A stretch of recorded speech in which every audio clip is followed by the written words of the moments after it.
कुएं का मेढक।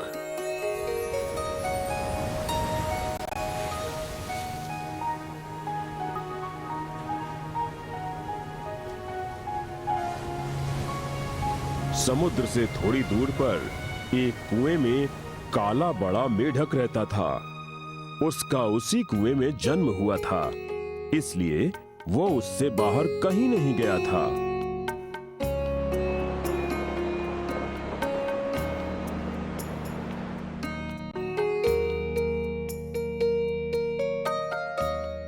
वो था तो संसार के बारे में अज्ञानी, परंतु स्वयं को सबसे बड़ा ज्ञानी समझता था।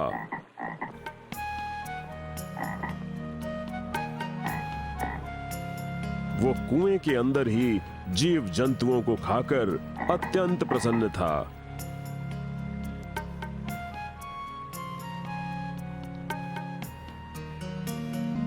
एक दिन समुद्र का एक मेढक रास्ता भूलकर कुएं के पास आ गया तथा अचानक एक तेज आवाज के साथ कुएं में गिर पड़ा। कुएं का मेढक सो रहा था, परंतु आवाज सुनकर जाग गया। अरे ये अजनबी कौन है जो दिखता तो मेरी तरह है परंतु मेरी तरह काला नहीं है? अरे अजनबी, तुम यहाँ किस लिए आए हो? मैं समुद्र में रहता हूँ, रास्ता भटक कर यहाँ आ गया। क्या ये वाकई में सच है कि तुम समुद्र से आए हो? हाँ, ये सच है। कुएं के मेढक को आश्चर्य हुआ। समुद्र कुएं जितना है? मेरे प्यारे दोस्त, समुद्र की तुलना तुम इस छोटे कुएं से कैसे कर सकते हो? तो क्या तुम्हारा समुद्र मेरे कुएं से बड़ा है? मूर्खों जैसी बात मत करो। समुद्र की तुलना कुएं से कैसे हो सकती है? तुम्हारे इस कुएं से कई हजार गुना बड़ा है हमारा समुद्र, समझ गए? कुएं का मेढक इस उत्तर को सह नहीं सका। उसे लगता था कि उसका कुआं सबसे बड़ा है। समुद्र से आया मेढक अब उसे बुरा लगने लगा। तुम बहुत बड़े झूठे हो। तुम अपने आप को महान सोच रहे हो। तुम्हारा समुद्र मेरे कुएं से बड़ा नहीं हो सकता। मैं तुम पर विश्वास नहीं कर सकता। ऐसा इसलिए क्योंकि तुमने अभी तक समुद्र नहीं देखा है। मेरे साथ चलो, तुम्हें दिखाता हूँ समुद्र कैसा है। मैं तुम्हारी बातों में नहीं फंसने वाला। मैं अच्छी तरह से जानता हूँ कि तुम मुझे समुद्र में छोड़कर इस कुएं के राजा बनना चाहते हो, इसीलिए तुम मुझसे ये कह रहे हो। मैं इन सभी दावों को जानता हूँ। अब तुम यहाँ से तुरंत चले जाओ। कुएं के मेढक की बातें सुनकर समुद्री मेढक बहुत दुखी हुआ, क्योंकि वो तो उसे सभी जानकारियां देना चाहता था। फिर उसने निर्णय लिया कि अब इस अज्ञानी को वो कुछ नहीं बताएगा, और बिना कुछ बोले वो प्रसन्नता पूर्वक कुएं से बाहर निकल गया। उस मूर्ख ने ये सोचा कि वो मुझे मूर्ख बनाकर समुद्र में भेज देगा। मुझे कोई मूर्ख नहीं बना सकता। मेरे कुएं से अधिक बड़ा कुछ भी नहीं हो सकता। कुएं के सभी जीव जंतुओं को खाता हुआ काला बड़ा मेढक पहले की ही तरह कुएं में खुशी खुशी रहने लगा। शिक्षा। कुएं के मेढक की भांति किसी को भी दूसरों के प्रति दृष्टिकोण नहीं अपनाना चाहिए। दूसरों की प्रशंसा करके उसके दृष्टिकोण को भी समझना चाहिए। यही सभ्यता है।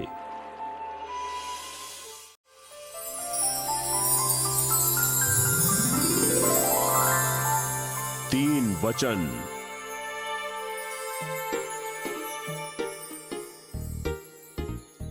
एक छोटे से गांव में हारू नाम का एक बालक रहता था। वो कद में बहुत छोटा था तथा उसकी नाक चिपटी थी। वो निर्धन था तथा पिता के न होने के कारण मां ही सब देखरेख करती थी। कठिन परिश्रम करके भी वो कम पैसा कमा पाता था, क्योंकि वो अशिक्षित था। फिर भी उसकी मां उसे प्यार से पालती थी। वो धीरे धीरे युवक बन गया।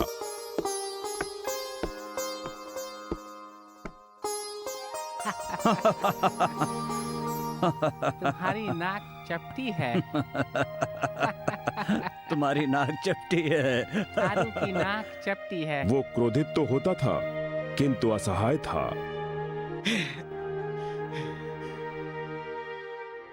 समय बीतता गया।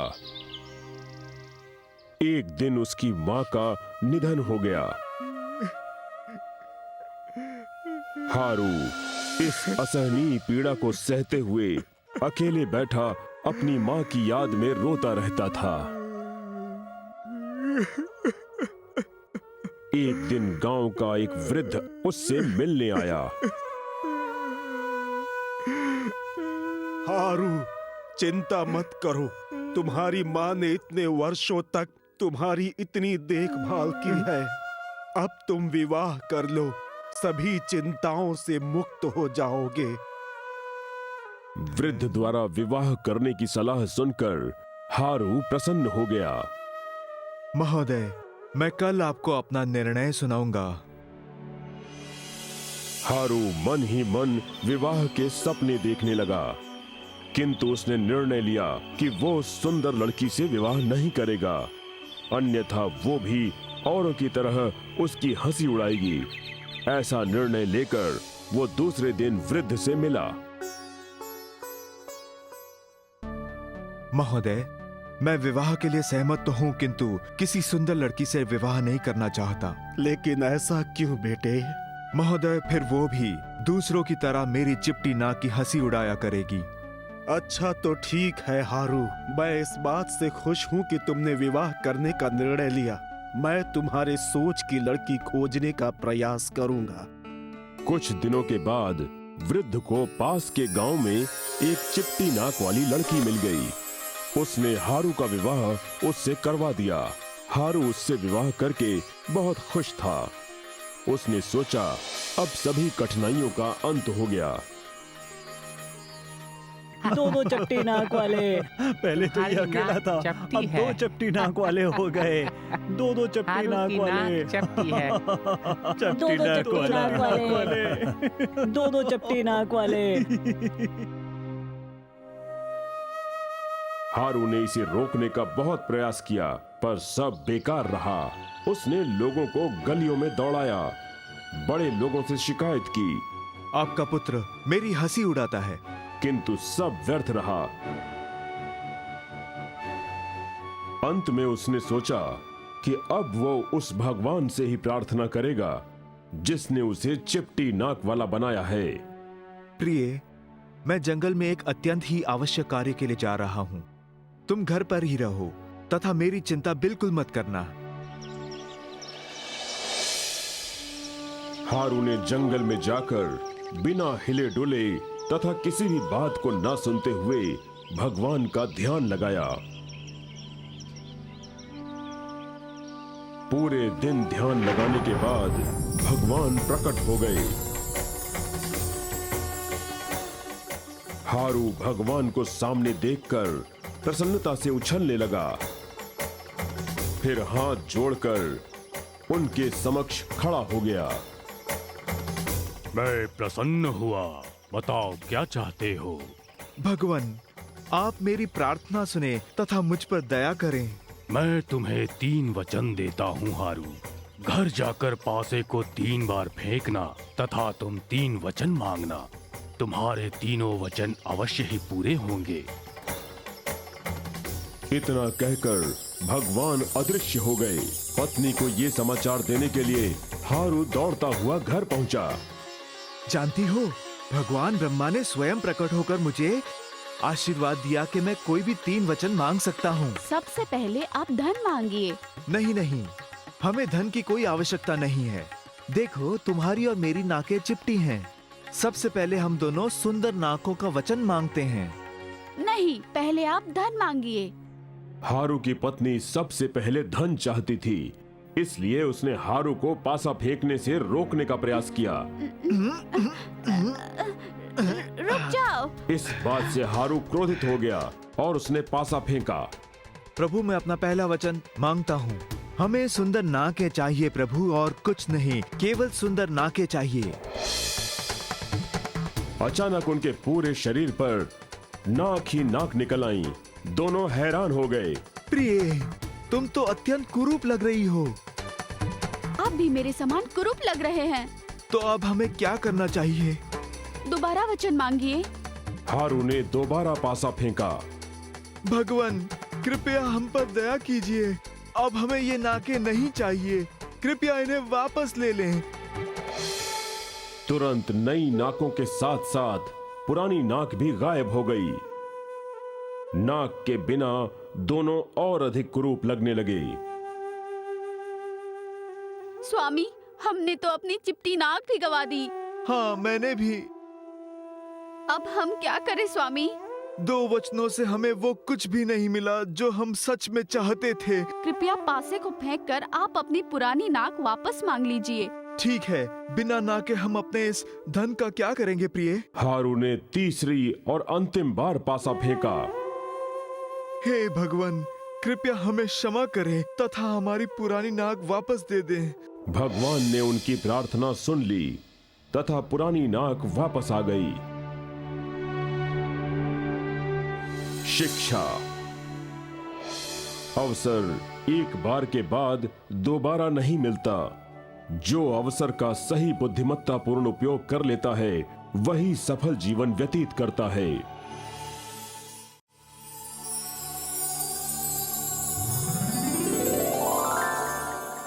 कुत्ते की टेढ़ी पूंछ। एक गांव में मेघू नाम का गरीब आदमी रहता था। वो झूठ या सच किसी भी तरह से पैसा कमाना चाहता था। उसने इसके लिए अनेक दांव चले, परंतु सफल नहीं हुआ। अंततः लोगों की बातें सुनकर उसने एक योजना बनाई।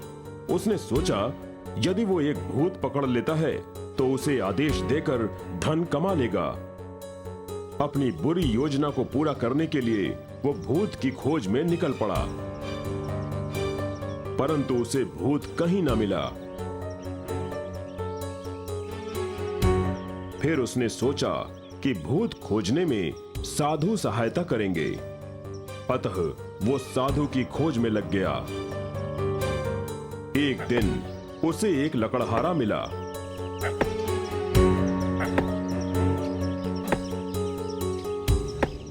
मेरे भाई, तुम प्रतिदिन जंगल में जाते हो, क्या तुमने वहाँ किसी साधु को देखा है? हाँ मित्र, मैं एक साधु को जानता हूँ जो जंगल में रहते हैं। मेघू जल्दी से जंगल की ओर गया। वहां उसे लंबी दाढ़ी और घने उलझे बालों वाले साधु आग के सामने ध्यान अवस्था में दिखे। मेघू साधु के नेत्र खुलने की प्रतीक्षा करने लगा। हे महात्मन, आप मेरे लिए भगवान समान हैं। आप मेरी सहायता कर सकते हैं। बताओ, तुम्हारे साथ क्या हुआ? तुम कौन हो तथा क्या चाहते हो? महात्मन, मैं एक अत्यंत ही निर्धन व्यक्ति हूँ। मुझे एक भूत चाहिए जो मेरा आदेश माने। कृपया आप उसे पाने का उपाय बताएं। साधु ये सुनकर विस्मित एवं क्रोधित हुए, परंतु अपने भावों को उन्होंने व्यक्त नहीं किया। तुम अपने को संकट में मत डालो युवक, अपना ये विचार त्याग कर घर लौट जाओ। मेघू असंतुष्ट होकर वापस चला गया, किंतु वो प्रतिदिन साधु के पास आकर भूत के लिए प्रार्थना करता। अंततः साधु ने बताया, सुनो युवक, तुम मेरी बात नहीं मान रहे। ठीक है, मैं तुम्हें एक ऐसा जादुई शब्द बताता हूँ। 3 बार उच्चारण करने से भूत आ जाएगा और तुम जो मांगोगे वो तुम्हें दे देगा। किंतु याद रहे, वो अत्यंत भयानक होते हैं। यदि तुमने उसे काम नहीं दिया तो वो तुम्हें खा जाएगा। यदि तुमने उसे काम नहीं दिया तो वो तुम्हें खा जाएगा। ये तो बहुत आसान है महात्मन, मैं उसे पूरे जीवन काम देता रहूंगा। साधु ने जादुई शब्द बताकर मेघू को निश्चित जगह पर भेज दिया, जहां उसने शब्द का 3 बार उच्चारण किया। ओम श्री भूताय नमः, ओम श्री भूताय नमः, ओम श्री भूताय नमः। भूत को सामने देखकर मेघू डर से कांपने लगा। मैं एक भूत हूँ। तुमने मुझे जादुई शब्द द्वारा जीत लिया है। अब तुम मुझे निरंतर काम देते रहोगे। जिस क्षण तुमने मुझे काम नहीं दिया, मैं तुम्हें खा जाऊंगा। प्यारे भूत, मुझे एक महल बना कर दो। भूत ने हवा में अपना हाथ लहराया और सामने एक अति सुंदर महल बनकर तैयार हो गया। काम पूरा हुआ। अब तुम मेरे लिए पैसे, आभूषण तथा बहुमूल्य जवाहरात लेकर आओ। क्षण भर में ही भूत ने पैसा, आभूषण तथा जवाहरात का सामने ढेर लगा दिया। मेघू अपनी आंखों पर विश्वास नहीं कर पा रहा था। मुझे और काम बताओ, नहीं तो तुम्हें खा जाऊंगा। प्यारे भूत, अब तुम इस जंगल को साफ करके इस जगह पर एक विशाल शहर बना दो, जिसमें एक सुंदर महल, मीनारें, झील, साफ सुथरी सड़कें तथा सुंदर उपवन हो। समझ गए ना? मुझे तुरंत एक बड़ा एवं सुंदर शहर चाहिए। मेघू सोचने लगा कि इस काम को भूत तुरंत तो कर नहीं पाएगा। इस बीच मैं इसके लिए दूसरा काम सोच लूं।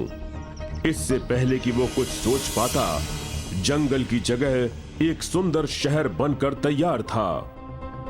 काम पूरा हुआ, दूसरा बताओ। मेघू ये सोचकर डर गया कि अब भूत को बताने लायक काम ही नहीं बचा। तुम मुझे दूसरा काम बता रहे हो या मैं तुम्हें खा जाऊं? भूत की बातें सुनकर मेघू भयभीत हो उठा तथा भागता हुआ साधु के पास पहुंचा और उनके पैर पकड़ लिए। अब क्या हुआ?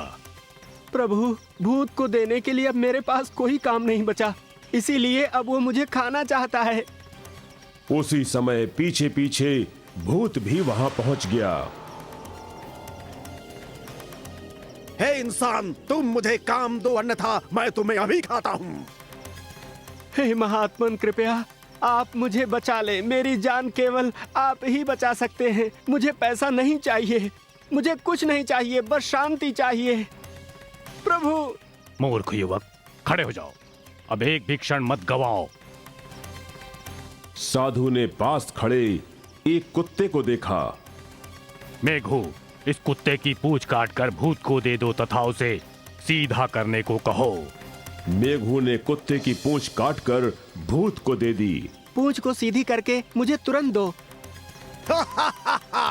मैं ऐसा एक क्षण में करता हूँ, तुम तैयार रहो। मैं सच में बहुत भूखा हूँ, वापस आने पर मैं तुम्हें खाऊंगा। भूत ने पूंछ को बार बार सीधा करने का प्रयास किया, किंतु जैसे ही वो उसे छोड़ता वो टेढ़ी हो जाती। उसने अनेक दिनों तक प्रयास किया, किंतु सफल नहीं हो सका। अंततः थक कर वो मेघू के पास आया। मैंने अपने जीवन में कभी पराजय नहीं मानी थी, लेकिन स्वामी, मैं आपसे एक समझौता करना चाहता हूँ। आप मुझे मुक्त कर दे। आज से सब कुछ आपका। मेरा वचन है, आपको हानि नहीं होगी। मेघू अत्यंत खुश हुआ तथा महात्मा को प्रणाम करके प्रसन्नता पूर्वक घर चला गया। शिक्षा। मनुष्य को लालची ना होकर वैभव को सही प्रकार से अर्जित करना चाहिए। जिस तरह कुत्ते की पूंछ सीधी नहीं होती, उसी प्रकार सुनिश्चित पथ पर चलने वाले जीवन को मात्र इच्छा से नहीं बदला जा सकता।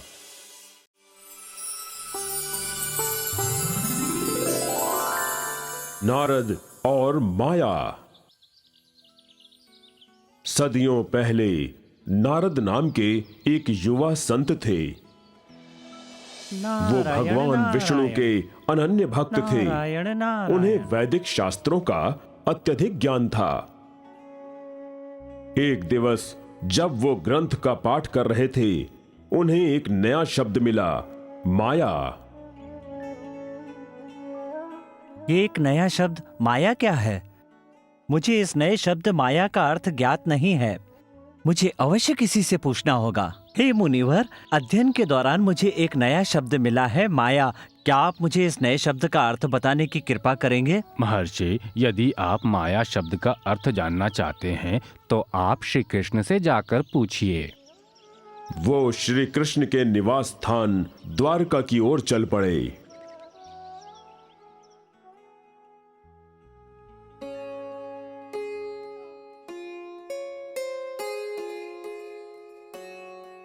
स्वागत है देवर्षि। आपको यहाँ देखकर मुझे सुखद अनुभूति हुई। आप तो सामान्यतः आते नहीं। आप चिंतित प्रतीत हो रहे हैं। मैं कारण जान सकता हूँ? हाँ मेरे प्रभु, आपने मेरी मनः स्थिति को बिल्कुल ठीक पहचाना। मैं आपसे एक प्रश्न पूछने आया हूँ। पूछिए। हे प्रभु, मुझे एक नए शब्द माया का अर्थ नहीं मिल पा रहा है। क्या आप मुझे इस शब्द का अर्थ बताने की कृपा करेंगे? तो आप इस कारण से चिंतित हैं। ठीक है, आप माया का अर्थ अवश्य जान जाएंगे, परंतु अभी नहीं। अभी आप तनिक थके हुए हैं।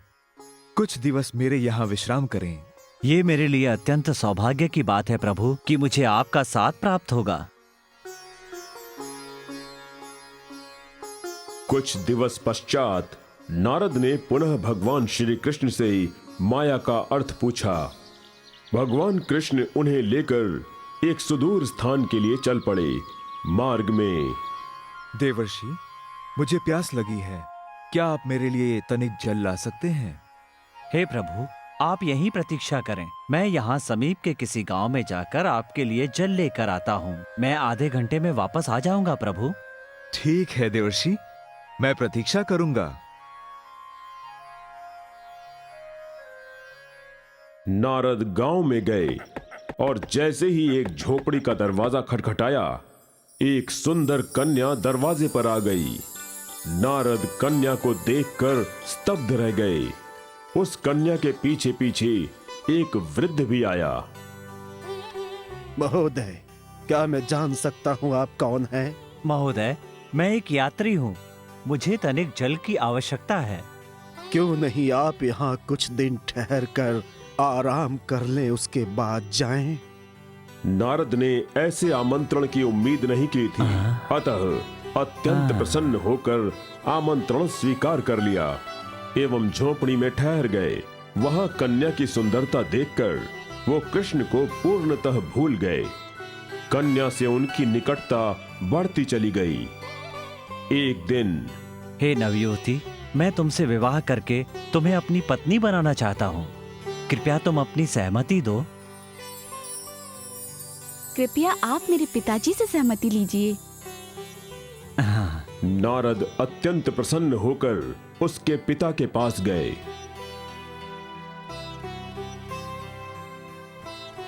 महोदय, मुझे आपसे एक आवश्यक बात कहनी है। अवश्य महोदय, कृपया पूछें। महोदय, मैं आपकी कन्या से विवाह करके उसे अपनी धर्म पत्नी बनाना चाहता हूँ। उसकी सहमति है तो ऐसा करके मुझे अत्यंत प्रसन्नता होगी। धन्यवाद महोदय। शीघ्र ही नारद उस रूपवती कन्या से विवाह करके उसी झोपड़ी में रहने लगे। अच्छी धर्म पत्नी पाकर वो अत्यंत प्रसन्न थे।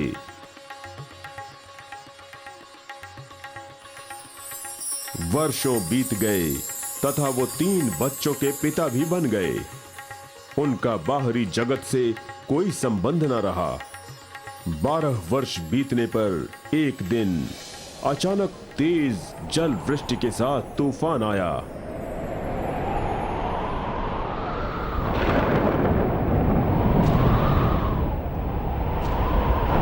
बारिश से पूरा गांव डूब गया।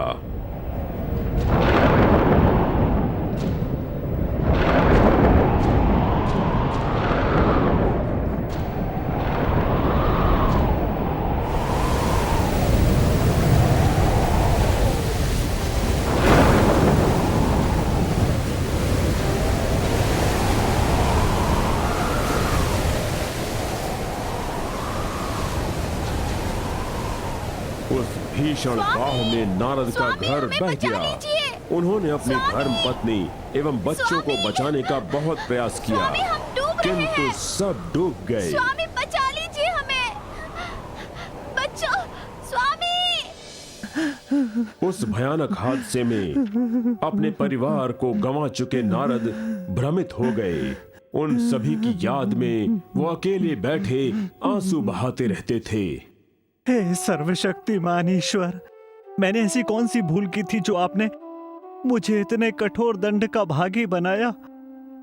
अब मुझसे अपनी पत्नी तथा प्रिय बच्चों के बिछुड़ने का कष्ट नहीं सहा जाता। कृपया मुझे मृत्यु दे दे प्रभु। अचानक नारद ने एक आकाशवाणी सुनी। नारद, मैं पिछले 12 वर्षों से तुम्हारी प्रतीक्षा कर रहा हूं। तुमने आधे घंटे में जल लाने का वचन दिया था। तुम मुझे भूल तो नहीं गए? नारद ये सुनकर स्तब्ध रह गए एवं धरती पर बैठ गए। हे मेरे प्रभु कृष्ण, मुझसे अपराध हो गया। मैं आपको पूर्णतः विस्मृत कर बैठा था प्रभु, मुझे क्षमा कर दें। नारद, अब तो तुम माया शब्द का अर्थ जान गए। हाँ मेरे प्रभु, जब मैं कन्या से मिला तो आपको भूल गया एवं परिवार में रहकर मैं अन्य सब कुछ भुला बैठा। ये सारे सांसारिक वैभव क्षणिक हैं। यही माया है प्रभु, यही भ्रम है। अब मैं अच्छी तरह समझ गया प्रभु। नारद दुखी मन से नदी के किनारे रेत पर चलते रहे। शिक्षा, इस संसार में कुछ भी स्थायी नहीं है, चाहे वो सुख हो या दुख। यदि हमें सदैव प्रसन्न चित्त रहना है तो निष्ठापूर्वक भगवान का स्मरण करना चाहिए।